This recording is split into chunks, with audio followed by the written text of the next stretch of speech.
Salut YouTube, ici SPK76100. Donc de retour pour une vidéo sur YouTube, tout simplement parce que j'ai pas eu d'internet pendant une semaine, voire presque 10 jours. Donc mes messages pareil, je faisais que par YouTube, par mon portable, je peux pas faire grand chose avec, donc voilà. Donc les commentaires que j'ai eu, c'était sans plus. Donc pour en retour, je vais faire un petit deck profile. Donc tout ce qui est, j'avais reçu de l'aide, donc j'ai pas pu faire de récap, donc voilà, donc désolé.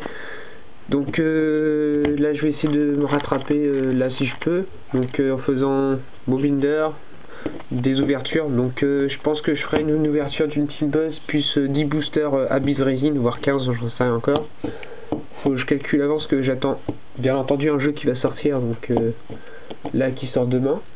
Donc pour ceux, il y en a certains qui ont dû la recevoir aujourd'hui, donc c'était le Halo 4. Donc je pense que si pendant un bout de temps je vais peut-être pas faire vidéo du fait que Halo 4 va sortir, donc je vais être pas mal à fond dedans, donc voilà. Donc bref, on s'en fout de ma vie. Donc on va commencer tout de suite par le deck profile. Donc un deck profile, un secteur, donc comme dit, donc voilà.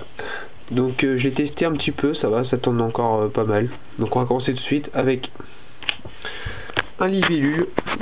Donc libellule limité à 1, et c'est une carte qui est encore forte en fait, donc c'est une carte forte. Donc il va invoquer SP à un autre secteur quand des cartes équipements sont équipées sur elle. Donc voilà.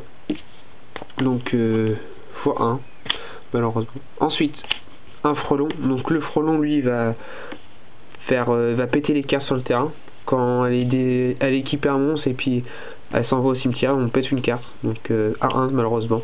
Donc c'est une carte qui reste encore super fort quand même. Donc voilà. C'est pour ça que ça passe à 1. Ensuite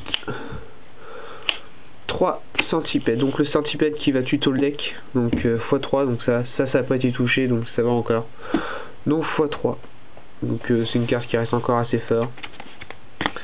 Ensuite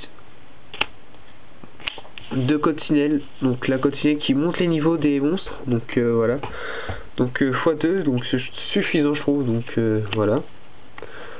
Ensuite pour finir 2 gigamantes, donc le gigamante lui qui va invoquer SP depuis le cimetière, donc c'est une carte qui reste forte, donc voilà. Donc ensuite les autres monstres avec un Sangan, le Sangan qui va tuto le deck. Ensuite 2 tomates mystiques, donc pareil qui va quand elle se fait péter on invoque SP un Dark, donc c'est une carte super forte. Un chevalier Armageddon, donc x1 tout simplement parce que j'ai joué autre chose derrière. Donc lui qui fait foolish, donc c'est une carte qui reste super fort quand même. Donc ensuite un Griffer, donc le Griffer qui s'invoque SP qui fait aussi foolish, donc x1. Ensuite un Zephyros. Alors pourquoi Zephyros dans ce deck là? Tout simplement c'est un Dark et ça s'invoque SP, donc c'est une carte que j'ai voulu mettre pour le délire, donc voilà. Donc, vous allez me dire ouais c'est un peu con, mais bon je trouve ça marrant, donc x1. Donc c'est une carte qui est assez sympa encore. Car tout d'abord parce qu'en fait je joue un Dark Creator, donc le Dark Creator qui est une carte super sympa à jouer. Donc quand on contrôle 5 Dark dans son cimetière pour l'invoquer SP, et en fait on retire un Dark et on invoque SP un Dark depuis son cimetière, donc c'est une carte qui est super sympa à jouer. Donc c'est pour ça que je mets Zephyros en fait dans l'histoire. Ensuite un Dad, donc le Dad qui pète le terrain, donc j'essuie pas, et pour éviter les ETK un Gorz. Donc voilà. Ensuite on va passer aux magies, donc avec 2 pots de dualité, donc voilà, je dis rien, une invitation des ténèbres, 3 épées incepteurs, donc voilà, donc ça reste encore fort aussi ça, donc x3, j'explique pas, hein. 2 typhons,